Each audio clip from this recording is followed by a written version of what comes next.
it's Jess. Welcome back to my channel.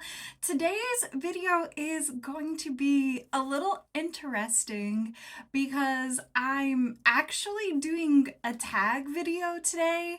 I have never done a tag video on my channel. I do feel that YouTube as a whole has moved away from tag videos, but this one is one that has stuck around for years. Every single year, this tag comes back around, and I thought, you know what, this year I'm just gonna jump on board and embrace it. So I am doing the mid-year book freakout tag. I cannot believe that we are already halfway through the year. I hate it. I know everyone is saying the exact same thing, that they can't believe the year's halfway over.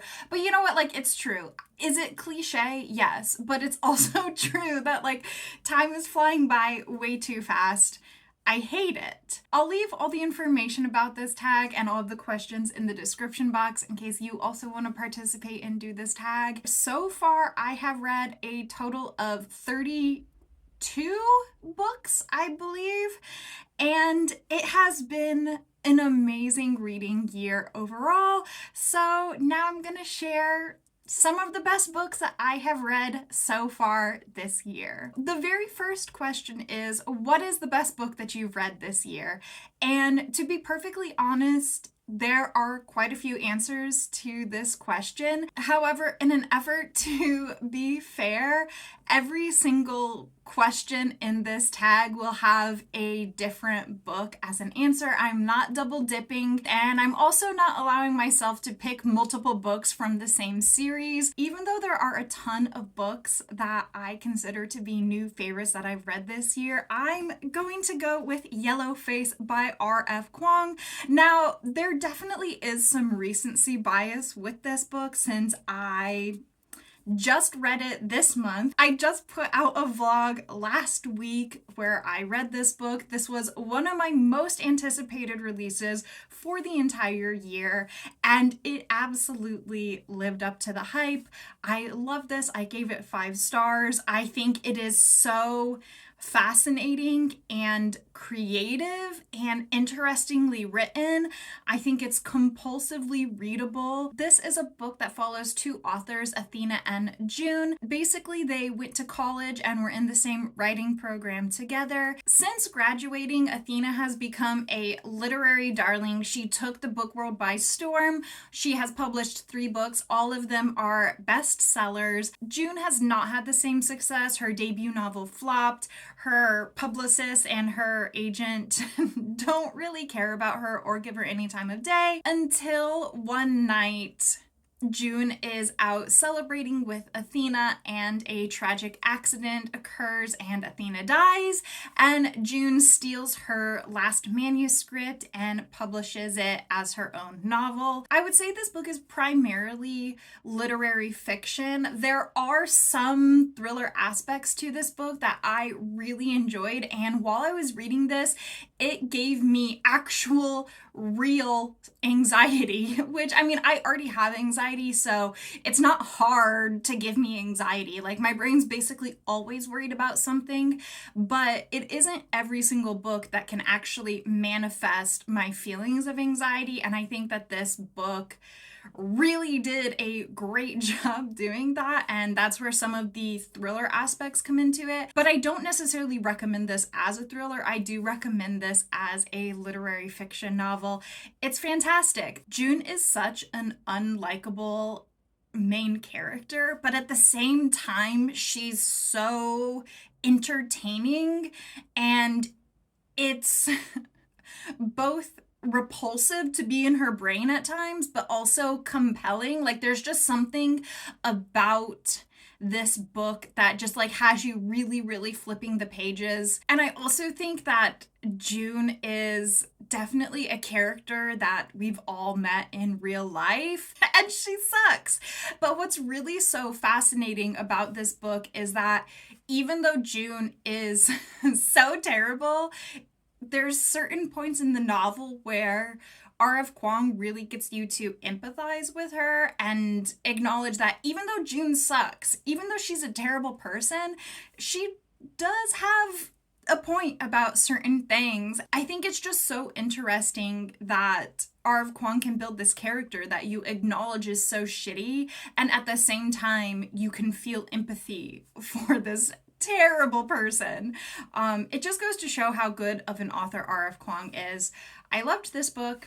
I highly recommend it. The next question is, what is the best sequel that you've read all year? And there's no question, this book goes to Don't Fear the Reaper by Stephen Graham Jones. Stephen Graham Jones is one of my favorite authors of all time. I don't think his books are for everyone, and especially this series. This is the second book in the Lake Witch trilogy. I love My Heart is a Chainsaw so much. It was one of my favorite books of last year. I think about it all the time, and this sequel absolutely lived up to the hype. I'm not going to reveal too much about this because this is a sequel, so obviously I don't want to spoil the first book, but this is an adult horror series, and it follows Jade Daniels, who in the first book is in high school. In the first book, Jade is 17, I believe, and she is a massive, massive fan of horror movies. There's a lot of references in this series to horror movies, most which I don't understand because I do not watch horror movies, but don't let that dissuade you. Like, I don't watch horror movies and I still love this series so much, but Jade doesn't really fit in with her peer group or with the community, and she kind of uses horror as a way to both protect herself and also to better relate to her environment around her. I love Jade. She's just so endearing and snarky and smart, and she has carved out a permanent place in my heart. In the first book, basically, Jade starts noticing things around her, and she's like, wait a minute, am I in a horror novel? Like, is a slasher about to happen? And the first book is quite slow. It is very introspective. You spend a lot of time in Jade's head just with her stream of consciousness. Honestly, it's just a beautiful novel. It really, really is. Don't Fear the Reaper is another beautiful novel. I know it's so weird to say that they're beautiful novels because I want to make it clear this is very much adult horror. There are lots of very, very gross, very, very bloody things that go down in this series. The body count is very high. And despite all of that, it's just truly a beautiful series. I love it with all my heart. I highly recommend this if you are a fan of adult horror. The next question is, what is a new release that you haven't read yet but you want to? And for that, I've picked The Adventures of Amina Al-Sarafi by Shannon Chakraborty. This year, I finished the Daevabad trilogy and I just loved it so much. So I cannot wait to get around to this book. This is Shannon Chakraborty's newest novel, and it follows Amina Al-Sarafi, who is a retired pirate, and basically, like, she just gets wrapped up into one last adventure to save the daughter of one of her ex-crewmates who has been kidnapped. And like, that's all I know about it. That's all I need to know about it. I just can't wait to read this. I think it's going to be such a fun adventure. I think it's going to be a good time. It's got a lot of things that I like, and it's by an author of a series that I absolutely love. I can't wait to get to this, and I highly recommend that you check out the Daevabad trilogy if you like epic adult fantasy. The next question is, what is my most anticipated release for the second half of the year? And there are definitely quite a few books that haven't released yet that I'm still looking forward to. I did want to mention Alecto the Ninth, which still does not have a release date. It is tentatively scheduled to come out at the end of this year, but I'm not like counting on that for sure until there's an actual release date for that. In terms of like concrete releases that we know are coming, I cannot wait for the Vampires of El Norte by Isabel Canas. I am so excited for that. If you've been around here for a while, you know that I loved The Hacienda, which was Isabel Canas' first novel. It is a haunted house gothic novel, and it was phenomenal, spectacular, amazing. I loved it so much. This is Isabel Canas' second novel, and it's also supposed to be gothic, which I love. So now we're getting another gothic novel, but it has vampires in it. And I don't know if you know this about me, but I freaking love vampire novels. Vampires are one of my favorite supernatural creatures. I love them. There's so many different things that you can do with a vampire story, and I just cannot wait to get my hands on this book. I can't wait to read another gothic novel by this author. I'm just so excited for this one. The next question is, what is the biggest disappointment of the year? And that one's going to In My Dreams, I Hold a Knife by Ashley Winstead. This is an adult thriller that follows 6 friends who are returning for their 10-year reunion at college. And back when they were in college, there were 7 friends in the friend group, and one of them was brutally murdered. The murder was never officially solved, so now at the reunion, someone is trying to solve the murder. I thought I was going to love this book. It seems that everyone I hear talk about this book really, really loves it, but to be perfectly honest, I was just bored. I was bored. I didn't care at all throughout this entire novel. I didn't care about the plot. I didn't care about the plot twists. I was pretty much able to predict everything that was going to happen before it happened. I just didn't care at all. I wasn't entertained.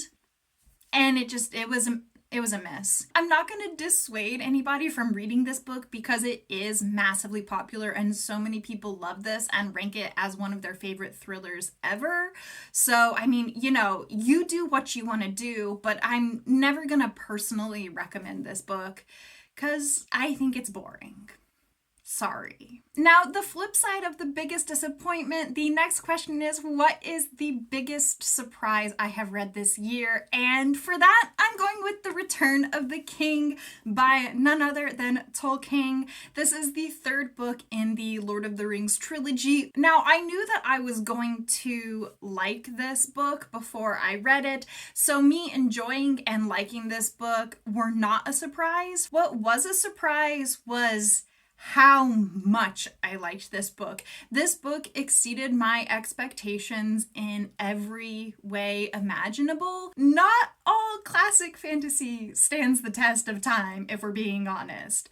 And I think this one really, really, truly does. Listen, I'm not going to summarize The Lord of the Rings for you because I really feel like I shouldn't have to. I just thought this book was stunning. Tolkien's writing is so special in a way that I don't necessarily have words for. He is able to capture the human experience in a way that just feels like you're being stabbed straight in the chest with how much it resonates. I knew I was going to enjoy this book, but the reason that it was the biggest surprise of the year was that this book gave me an actual existential crisis. I'm not exaggerating. This book gave me an actual literal existential crisis. I was sitting there on the couch thinking about how small my tiny little life is on planet Earth and how big the Earth is and my place in the world. And this contributed to me going into a depressive episode. It's really weird that I'm recommending this as one of the best books I've ever read when it quite literally tanked my mental health. But I just think that it is so beautiful and moving, and I think that the themes in here are so very, very relevant today, and I highly recommend this to everybody, to be perfectly honest. The next question is, who is my new favorite author this year? And for that, I just wanted to shout out Seanan McGuire. This is Middle Game. I read this book this year. I gave it 5 stars. And I mean, this is by no means new. Seanan McGuire is such a well-established author. Like, she's written so many things. So, like, this isn't new. You don't need me here recommending Seanan McGuire to you. But I fell in love with this book, and the reason why is because of Seanan McGuire. There is something very magical about the way she writes. It is engaging and beautiful and whimsical, but it's also like very soft. It is just so captivating, and it really just sits with you and makes you think about the words that she's put onto the page. I really truly loved this. I do really recommend checking out Seanan McGuire's writing. I think there's something very special about it, and honestly, I can't wait to pick up more works by her. The next question is, who is your newest fictional crush? This is a difficult one for me because I don't get fictional crushes like literally ever. So for this, I am just going to shout out my newest favorite relationship that I have read this year, and that would be Cassia and Leo from the Blood Gray series. If you've been here for the past few months, you've seen me slowly lose my mind to this series. I think it is so fantastic. This is a fantasy romance series heavy on the romance that follows Cassia and Leo, and like I mentioned before, I love vampires.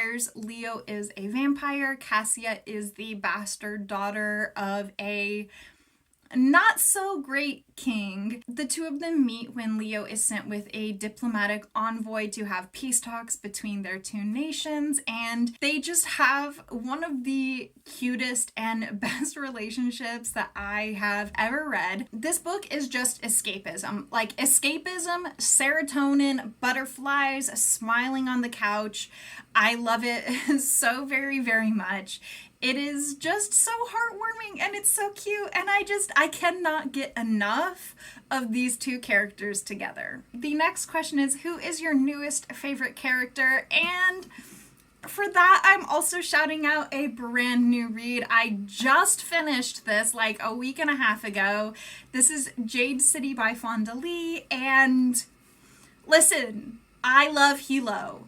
I love Andon also, but I love Hilo. He is so problematic, and I love him so very, very much. I don't know if my opinion on that is going to change as I continue reading this series, but as of now, I think the characters in this series just really carry the whole thing. This is an adult fantasy series that follows the No Peak clan, particularly the Call family, Hilo, Andon, Shay, and Lan. The No Peak clan are Greenbone warriors, which means that they can use jade in order to enhance their physical body and their physical senses. At the start of this, there is quite a bit of tension between the No Peak clan and the Mountain clan, and then violence kind of erupts between them, and then we're in this giant clan war situation. The characters in this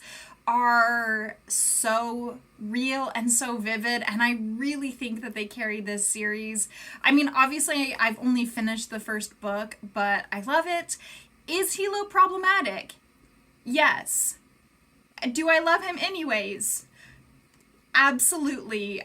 Sorry, I would not love him in real life, but I love him as a book character. The next question is, what is a book that made you cry? I have to say, overall, I don't cry very often while reading books, mainly because when I feel like I'm about to cry, I force it down and stuff it down because I hate crying. I hate feeling vulnerable. I don't like it.